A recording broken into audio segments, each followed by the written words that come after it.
talk about how much the future is predictable and how much we fear the future and said, okay, everything is so uncertain.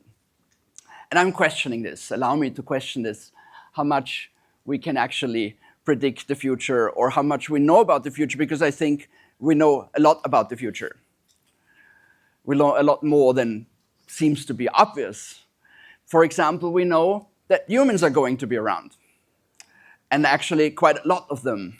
In the last 100 years, we've doubled the world population twice to 8 billion. We're going to be 10 billion. And of course, when we know that there are so many humans around, we know that humans have needs, connections, or food.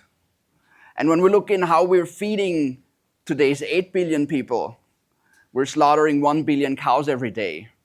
The biggest food providers in the world, when you look at this list, you feel like, I don't want to eat there, but that's where we're eating. So there seems to be something that needs to be fixed. And some believe that in the future we will have a fridge that has a 8 ink, like the printer inks, and that will 3D print the food into the fridge.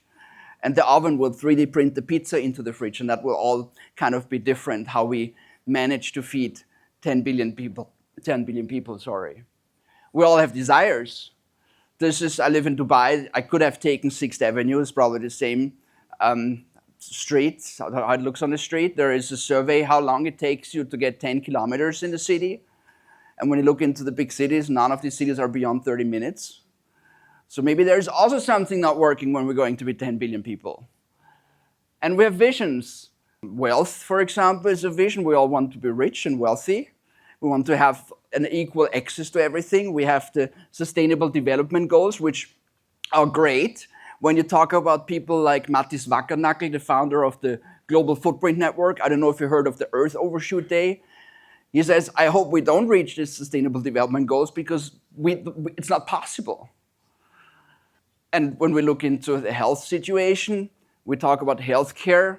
As a matter of fact, today we have a sick care system. 80% of the fundings go into making sick people healthy, and only 20% of the money being invested globally is stay healthy. So we manage sicknesses, we don't manage health. So there's also something that seems to be out there that we know already.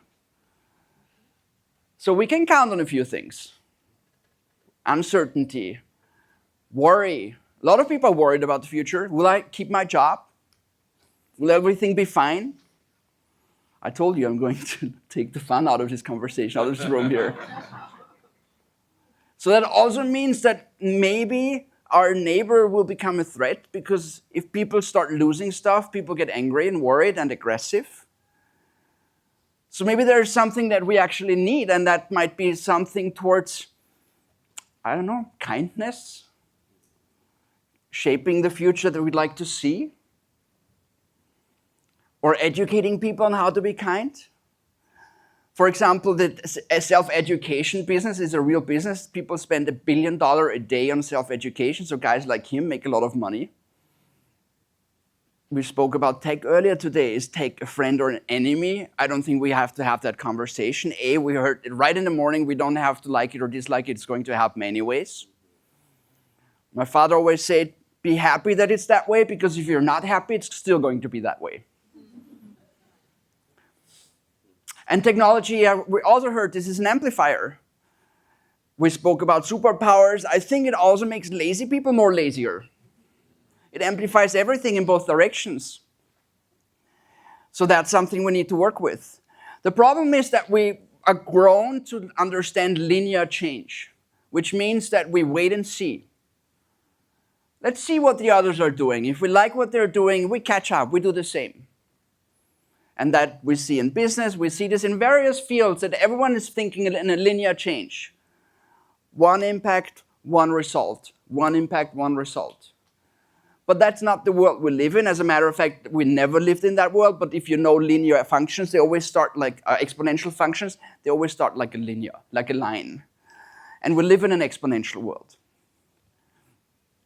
And we see a lot of these examples. One thing that I like to do with my groups is take a piece of paper, write down what you're going to make next year.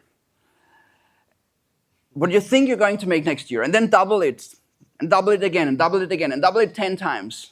And then I would ask the people, is do you think that's a reasonable amount that you're going to make in 10 years from today? And everyone go like, I wish. Because we don't understand, we don't feel, and we don't sense exponential change, we think it's not happening. So how I twist this conversation is, do you think that with everything you can do, you can impact that amount of people in 10 years from today? And people go like, I think I can do that. So maybe we have to reframe things a bit and look at the perspectives from a different angle. In business, anticipatory basically means that you have to go beyond adaptive. Adaptive means whatever happens, you know what to do. In exponential terms, that means that you're always behind the curve, and you're not going to be able to catch up. In business, anticipatory means that you have to know what's going to happen in 5 years from today and make decisions today already.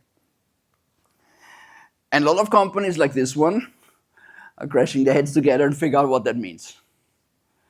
In creativity, I think it's a little different. And that's beautiful, because create basically means that we don't have to react, we create, we build. So we just have to figure out what is that time, that future, what is 10 years from today that we like to see. And then we back engineer and just build there. A dear friend of mine, Niki, he's an expert in artificial intelligence. He says we should treat AI like our children. We're educating AI at the moment.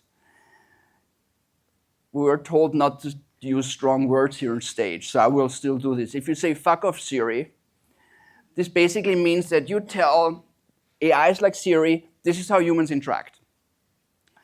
Which is why the people who are training the AI constantly have to figure out how they can get this out, because if AI starts to understand, okay, people say fuck off to each other just for the sake of experimenting, this is how we're treating each other.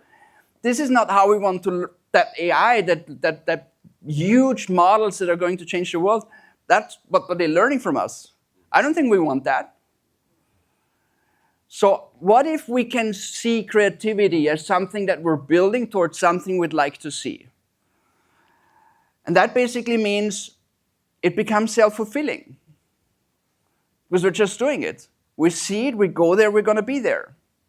I don't have to anticipate that when I walk there, I eventually arrive there. I'm going to arrive there. And that's the beauty between creativity as opposed to in business, where rules are a little different. And I'd like to invite you today to figure out what is that world that we'd like to see and back engineer it. Because then you don't have to predict the future. We just go out there and design it. Thank you so much.